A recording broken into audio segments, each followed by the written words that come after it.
Thanks for joining us on News Now at this time. Let's read the end-class protest in Lagos.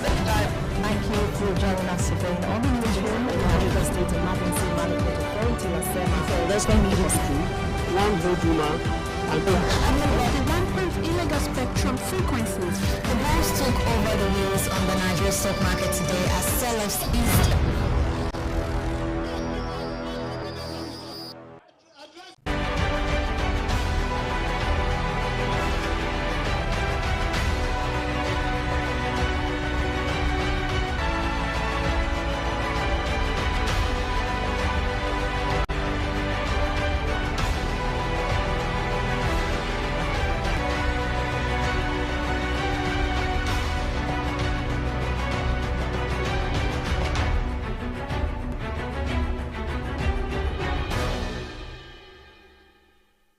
Hello and welcome to the program. I am Mary Kado. In a fresh twist, the federal government has asked the Supreme Court to dismiss a suit filed by 3 states challenging the February 10 deadline set by the Central Bank of Nigeria to end the use of the old Naira notes. On Wednesday, the Supreme Court temporarily restrained the federal government from stopping the use of the old Naira notes from February 10, 2023. A 7-member panel of the Apex Court led by John Okoro made the ruling on Wednesday in an ex parte application brought by Kaduna, Kogi and Zamfara states. Meanwhile, hours after the Supreme Court restrained the CBN and the federal government from sticking to the February 10th deadline for people to swap their old Naira notes for the new ones, the federal government has approached the Apex Court asking it to dismiss the original suit challenging that deadline set by the CBN. In the preliminary objection filed on Wednesday through his lawyers, the Attorney General of the Federation, Abubakar Malami, argued that the Supreme Court lacks the jurisdiction to entertain the matter. President Muhammadu Buhari had met with the CBN Governor Godwin Emefiele and Attorney General of the Federation at the Presidential Villa, Abuja, shortly after the Supreme Court ruling, but the outcome of the meeting is yet to be known. Despite the Supreme Court's interim injunction restraining the CBN from enforcing the deadline for phasing out the old notes, more commercial banks have showed their doors to customers, halting cash operations while putting out notices informing customers that the deadline still stands. The CBN too has not given any indication yet that it is going to comply with the ruling of the Supreme Court. There are unconfirmed reports that the Apex Bank may choose to ignore the Apex Court's ruling on the argument it was not a party to the case before the court. Now, to speak more about these developments, legal expert Tunde Falola joins me now. Thank you very much for joining me on the program. Now, there have been arguments in some quarters that the Supreme Court acted outside its jurisdiction in its ruling, which prompted the suit filed by the Attorney General. Do you agree with this? And also, what's your reaction to the judgment by the Supreme Court halting the February 10 deadline for the validity of the old Naira notes? Thank you very much. I appreciate you for having me around. Let me start by saying, even though as a lawyer, we are not expected, to discuss the issue that have been submitted, to courts, for adjudication. However, for the purpose of this program, I will, as much as possible, restrain myself because the matter is sub judice. Be that as it may, and going back to the question to ask. You pose the issue that whether the Supreme Court has jurisdiction or not, and that is the position of the Honorable Attorney General of the Federation. I want to disagree with the office of the Attorney General with due respect to his office. I want to disagree on the basis that, the Supreme Court, under the 1999 Constitution of the Federal Republic of Nigeria as amended, particularly Section 233, has been vested with power to deal with, issues between states and the government of the Federation of Nigeria.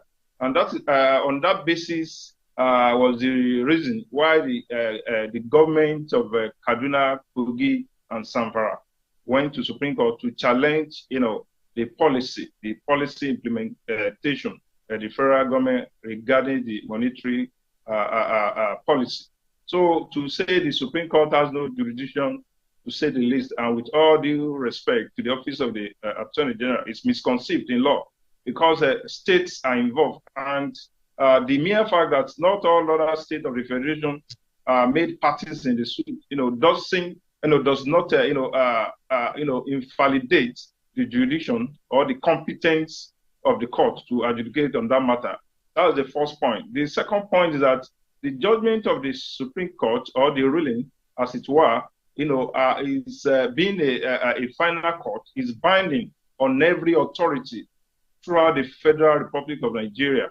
So to say that maybe it is the Central Bank of Nigeria was not made a party to the suit, doesn't render the suit incompetent and doesn't take away the jurisdiction from the court.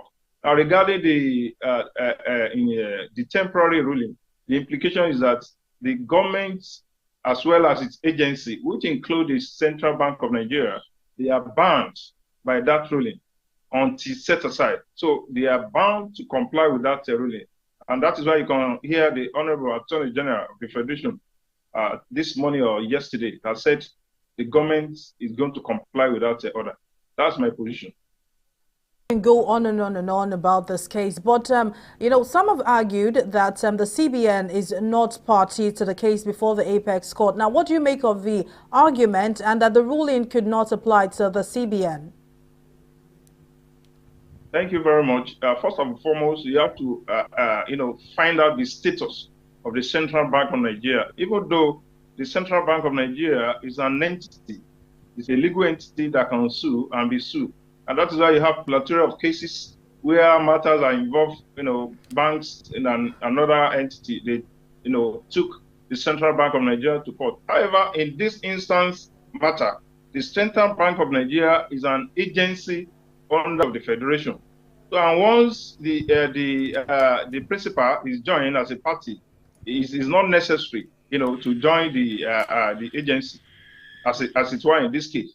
Secondly, misjoinder or non-joinder of party, is not a matter of jurisdiction. It doesn't render the court, the case incompetent. The mere fact that you do not join a particular party that ought to be joined ab initio, doesn't render the suit, incompetent.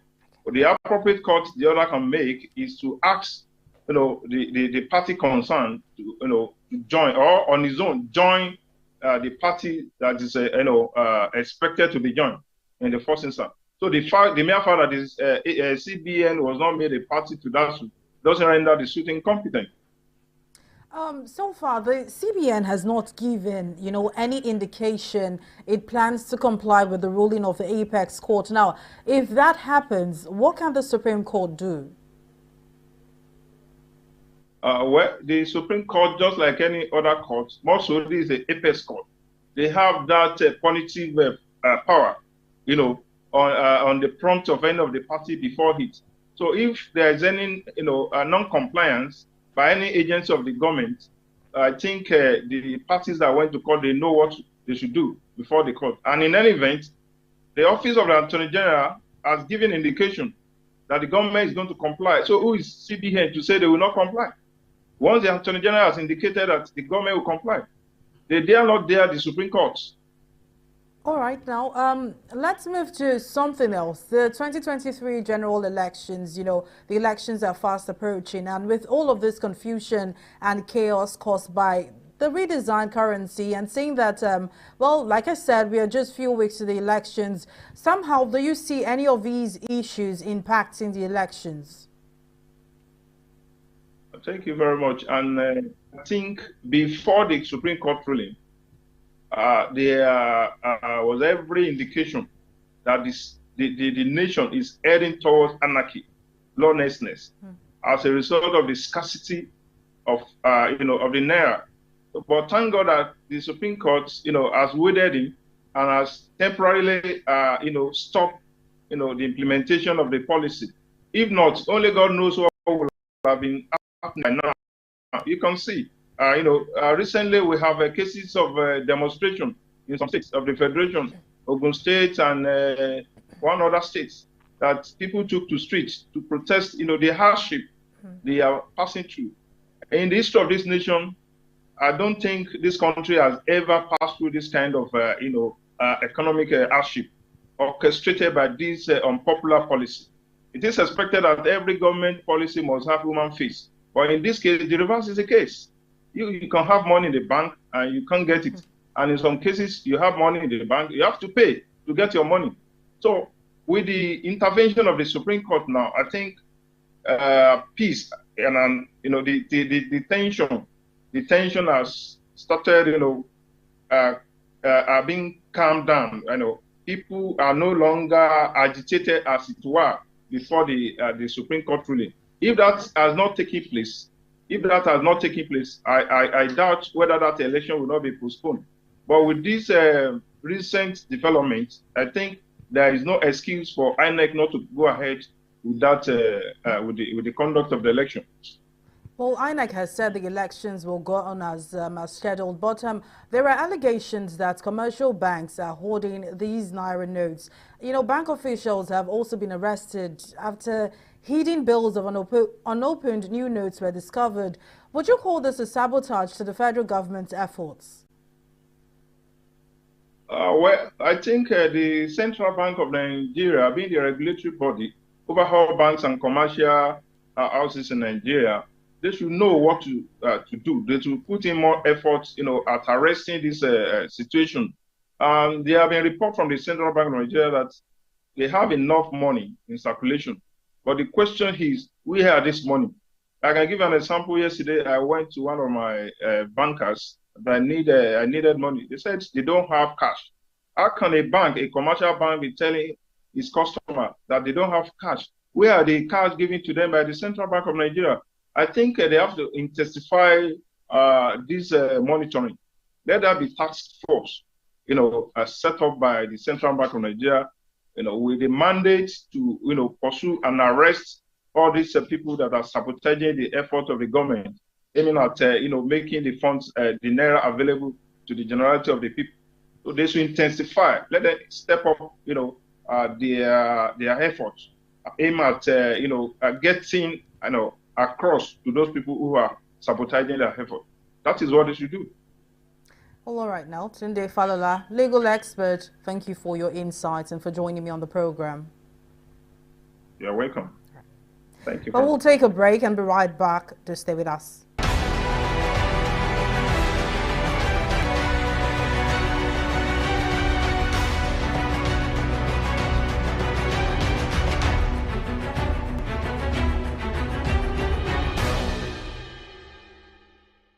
Well, welcome back. The Supreme Court on Monday restored the Senate President Ahmed Lawan as the senatorial candidate of the All Progressives Congress APC for Yobe North Senatorial District.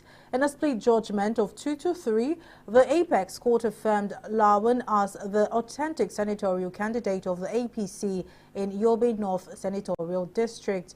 The Apex Court, in the majority judgment, avoided and set aside the decisions of the Federal High Court and the Court of Appeal, which had affirmed Bashir Machina as the APC candidate, having won the party's primary election held on May 28, 2022. Justice Sentus Chima Weze, who delivered the majority judgment of the Apex Court, held that Machina ought to have commenced his case at the Federal High Court with a writ of summons, given the grievous allegations in his suit against the defendants. Meanwhile, one of the coordinators of Bashir Machina for Senate campaign, Mohammed Gaskanta, has vowed that the organization will not support the candidacy of the Senate President Ahmed Lawan in the National Assembly election for Yobe North Senatorial District, despite Monday's ruling of the Supreme Court nullifying the candidacy of his principal. Well, to speak more on this, Fumi Adeogun, Treasurer, NBA Spidel, joins me now. Thank you very much for joining me. Let's begin. The ruling by the Apex Courts remains controversial. How would you say the Apex Court came up with its judgment affirming Lawan as the APC senatorial candidate, saying that he did not contest the primaries?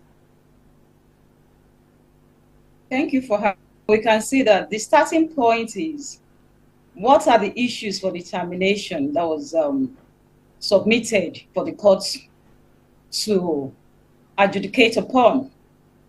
we see that the appellant has, number one, asked the court, and I will read, to determine whether in the circumstances of the appeal before the court below, especially with the allegation of fraud in the midst of other irreconcilable conflicts in the numerous affidavits, further affidavits filed by the parties in support of their various conflicting positions, the court below was correct to hold that the trial court was right to have respondents originating summons. We see that the main issue here is the mode of commencing the action. We all know as lawyers that if you want to commence an action by originating summons, it is only when you are calling upon the court to interpret maybe the law, an instrument, and so on and so forth. Of course, our Machi's lawyer has gone to court to call on the Federal High Court to interpret the Electoral Act, Section 85, to interpret Article 4.0 of the Constitution of APC and its electoral guidelines for 2023.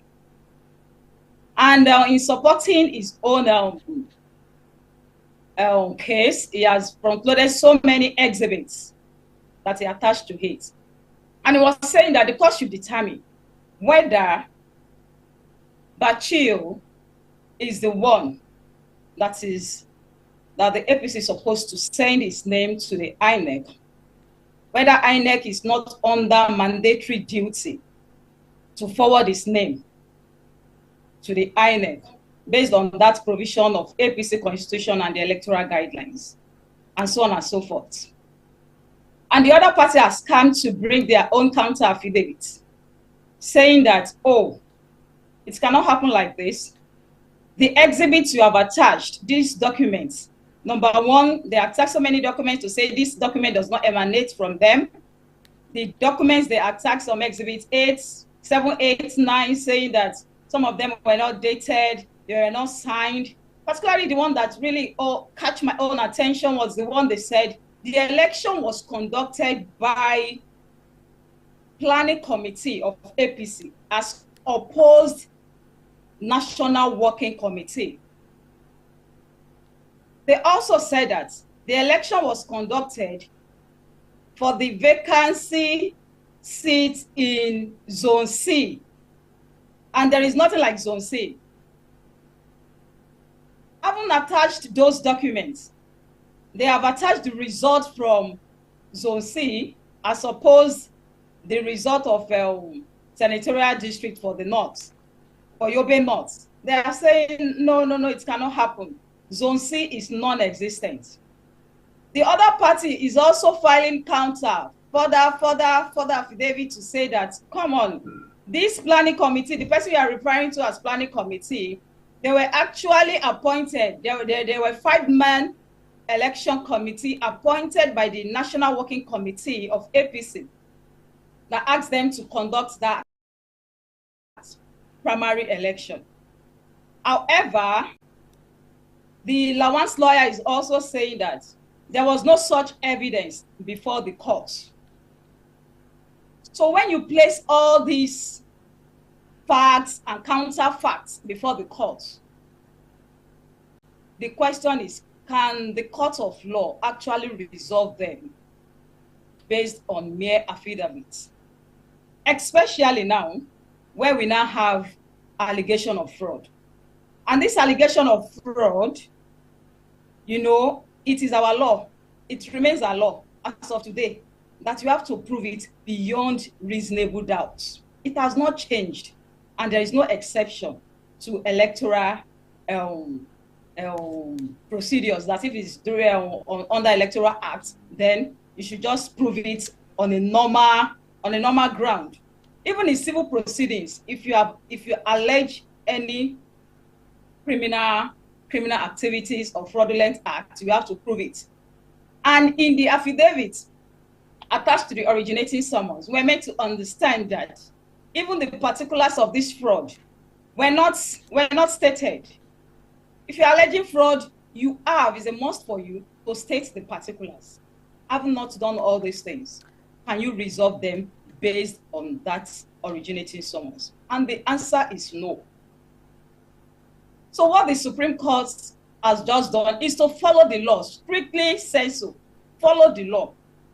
And you cannot crucify the Supreme Court justices, because the starting point is what is the issue before them to determine. The issue that was brought before them is where you have substantial disputes, can it be determined based on originating summons? And we all know that the answer is no, and that they have answered correctly. All right, I have a similar the case. Supreme Court followed the law, but we see now a resultant effect, of the Apex Court's judgment is that the lawyers involved in the case were split into two opposing sides. 3 justices of the court judged that Lawan is the rightful candidate of the APC, while 2 other justices based their judgment on the fact that the election that produced Lawan was illegal and was conducted in violation of the Electoral Act. So how do we juxtapose Lawan being the rightful candidate and all that you've said so far? Yes, like I said, the starting point is, what's the issue? What have they said I should come and decide upon? If I've decided that you cannot come through this originating summons, then there is no point for me to go for them. And I think that is what they have done. The others will just be like a mere academic exercise. All right. According to reports, Machina lost to Lawan mainly on the grounds of technicality. But do you think the judgment by the Supreme Court has somehow set the precedence with regards to political matters in the country? Yes, I think what they have done, they have not derailed from anything. They have done justice to the case. However, what I would have expected them to have done in this matter that is so glaring to everybody, that Lawan actually was busy contesting for presidential primaries, and after that, they said they conducted another primaries for that district. Yeah. What I would have expected the Supreme Court to do in that circumstance that is so glaring to the public, that, public, they are saying, no, everybody can see that this guy did not participate in it. Instead of just striking out the matter, maybe they just order that they should go back to trial courts and go and argue their case, by writ, in which in our normal courts they do, when you commence by originating summons and they see that there are conflicting facts in your various affidavits, substantial disputes, of facts, they just ask you to convert it to writ of summons. They will not strike it out, so that, sometimes all these cases are time bound. If they strike it out, for you to bring back the action, you might be out of time. It might be statute barred. So to salvage that, they will just ask you, convert to writ, and it will still be running as if you have commenced it like when you did as the time of originating summons. That, I think, the Supreme Court should have done instead of striking out, the matter. That the APC has called the judgment, a victory for the party. That's the judgment of the Supreme Court. The APC has said it's a victory for the party and, not against any individual. Do you agree with this? Yes, the victory is a victory for the party, and even for true lawyers, Like I wanted to say earlier on, that I have a similar matter going on at the appeal. Just too similar. And I'm saying that the facts, we have substantial disputed facts that cannot be decided on originating summons, in which the trial court had given judgment to the person that brought in the originating. Immediately I saw this judgment, I was like, fantastic, I have another authority, to cite. So it's not only victory to the party, it's the victory to all and sundry. Is the rule, is the true justice in this matter, sincerely speaking. Well, Fumi Adeogun, Treasurer, NBA Spidel, thank you for your time and your contribution. That's how much we can take on this edition of the program. Thank you for watching. I am Mary Kanu.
met a friend on Facebook, a Zambian precisely, so we talked about migration, that's me coming over to Zambia for a good job. So I was into fumigation and clothes selling, mobile sales before I left. So when the thought came of relocating to Zambia, when I checked the economy of both countries, I found out that Zambia, though small, but their currency is quite better than Nigeria. Applied for visa, my visa was granted, I purchased my tickets, and then I left. I flew through Kenya Airline. That was on the 1st of June. I arrived Zambia on the 2nd.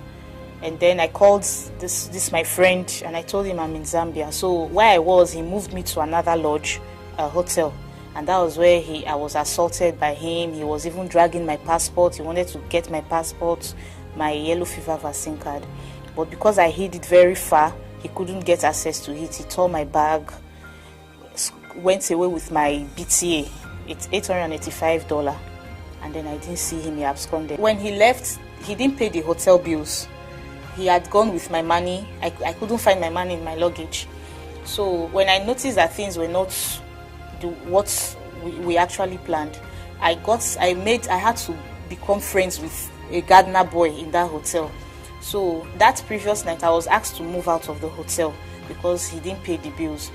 But I noticed that he and the receptionist were in good accordance, you know. So I tried asking the receptionist, did that man tell you he was going to come back? He said no, and he's owing for a night, that I can't stay in that hotel. So they had to seize my luggage, you know, seize my properties.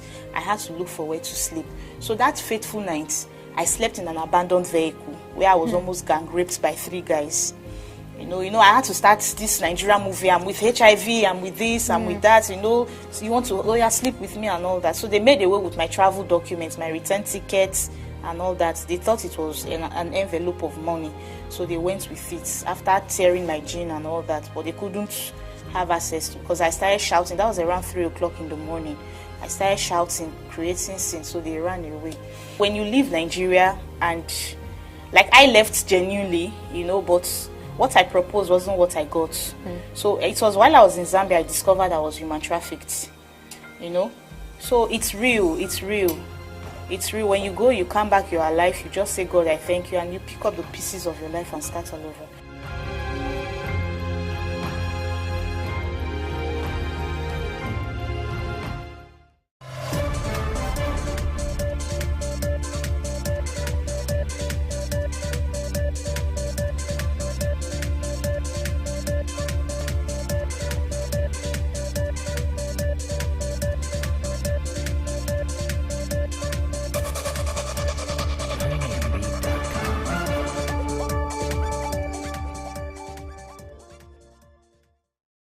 Hello and welcome to the program. I am Deji Badimasi. Now, the Supreme Court's ruling to temporarily stop the CBN's February 10 deadline to swap old Naira notes for new ones has generated varying degrees of reactions from different quarters in the country. Now, a 7-member panel of the Apex Court, led by Justice John Okoro, had made the ruling on Wednesday in an ex parte application brought by Kaduna, Kogi, and Zamfara states. While a cross-section of citizens heaved a sigh of relief over the Apex Court's judgment, others protested the decision, saying that the extension of time will only benefit politicians who intend to induce voters and, of course, buy votes during the elections. Now, shortly after the judgment, the Attorney General of the Federation and Minister of Justice Abubakar Malami asked the Supreme Court to dismiss the state government's suit now. In a recent development, however, the National Council of State on Friday backed the central bank's new Naira policy on the condition that it makes new Naira notes available or recirculate the old notes so as to ease the tension in the country. The council agreed that there's need for aggressive action on the part of the central bank as it relates to the implementation of the policy by ensuring adequate provision is made with regard to the supply of the Naira in the system.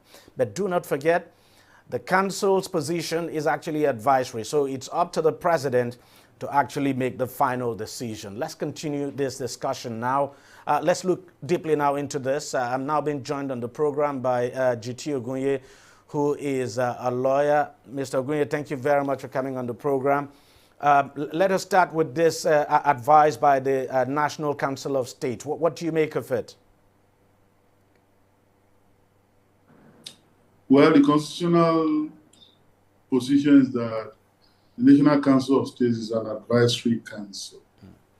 However, it is patent that its agenda, consistent with its constitutional mandate, is usually drawn by a sitting president. And that's why the issue of the Naira swap came up before the Council of State, and the second issue of the oil tanker crisis and the election that is coming up. So yes, the National Council of State is advisory, but his voice can be potent, particularly because the head of the judiciary and former head of states and presidents, yes, all are members of this advisory body. Yes, it's advisory body. His voice is usually loud and is. But the question I want to also ask you is, don't you think this kind of meeting should have taken place before this policy was rolled out in the first place, so that, you know, the CBN would have the opportunity to feel the pulse of the governors and these council members, rather than have the meeting after the damage has been done, if you like? Now, ordinarily, the National Council of States should have even been the body to discuss the matter. There is a National Economic Council comprising all the governors in the Federation who are members under the Vice President, who is the chairman, given the broad mandate under the Constitution to discuss the economy and the issue of legal tender, coinage, or money being used in the country is so central to the economy. Why was the issue not discussed there first? Why was it not discussed at the level of Council of States exhaustively? Why was the Ministry of Finance not carried along? So what is so unique about it that the exercise was conducted in a rather secretive manner, if you ask me? So the CBN governor will struck to the presidency, running after the president all over the place. Even if the president is outside Nigeria, he will go there to consult it, to the exclusion of the Council of State, to the exclusion of the Federal Executive Council, in a supposed democracy where transparency, accountability, due process, and the rule of law should predominate. So what's so secret about it? The money we're talking about, mind you, is not CBN Naira. It's Nigeria's currency now. The currency does not even belong to the federal government alone. It's Nigeria currency. So why are they conducting this thing as if they are doing it in a secret society? And now look at the bedlam that has been created. So my answer to that question is that they should have consulted all the stakeholders before coming out with this policy, which apparently now, given the way it's been implemented, was ill-thought, ill-conceived, and now, ill-implemented. And rather than come down from the arrogant horse of hubris, and then accept the fiasco that had been created. I mean, when the CBN through its policy and the federal government then become the agent of instability themselves, the agent of crisis. I mean, look at the people scaling the fences of banks. Look at the banks that have been destroyed in an economy that was hitherto